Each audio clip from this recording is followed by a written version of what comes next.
একটি মেয়েকে পটাবার জন্য আমি বিতর্ক করেছিলাম।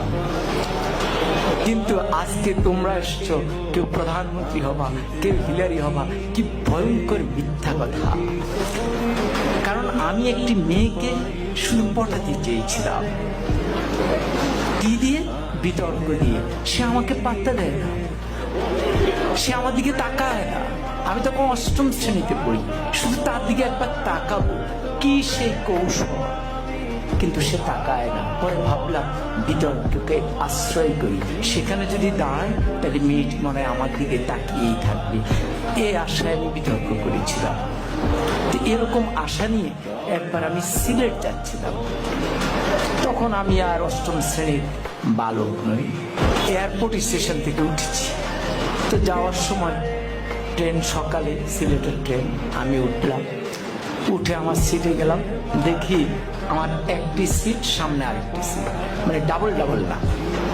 পরে কেউ আসে না, পরে একটি মেয়ে আসে এবং মেয়েটি সামনে বসার পর আমি একটু সতেজ হয়ে গেলাম। পুরুষের মন তো।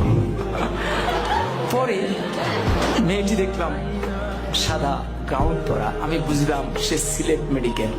তাহলে ভাবলাম যাক, মান সম্পন্নই হয়েছে।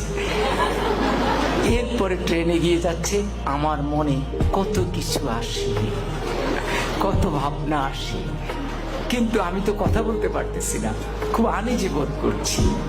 কি করব? ট্রেন যায় ভিড়লো আখাউড়া স্টেশনে। আখাউড়া তো নাম শুনেছো না? তো পরে আমি আখাউড়া স্টেশনে গেলাম। যাওয়ার পর হঠাৎ আমি তো মেয়েটার দিকে তাকানোর চেষ্টাই করি, কিন্তু মেয়েটা করে কিনা আমি ঠিক বুঝি না। তো হঠাৎ করে একজন আসলেন, এসে বললেন, ভাই লাগবে? আমি বললাম না, আমার তো খেয়াল ওই মেয়েটির দিকে।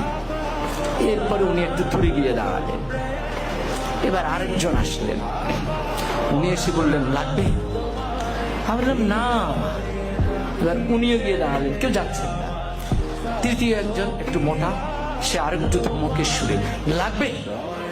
আমি বললাম না। এরপরে চতুর্থ জন আসলেন, উনি এসে বললেন, ভাই লাগবে তো? আমি বললাম না না।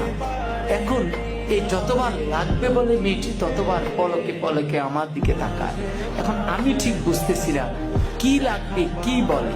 পরে আমি একটু উত্তেজিত হয়ে চারজনকে ডাকলাম, কি সমস্যা, কি লাগবে? আপনারা চারজনই আমাকে ঘিরে দাঁড়িয়েছেন আমার জানালার সামনে। তখন বললো, বলবো তো বলে। বললো, ভাই আমরা হিরোইন বিক্রি করি, আপনাকে দেখে মনে হয় দারুণ ভাবে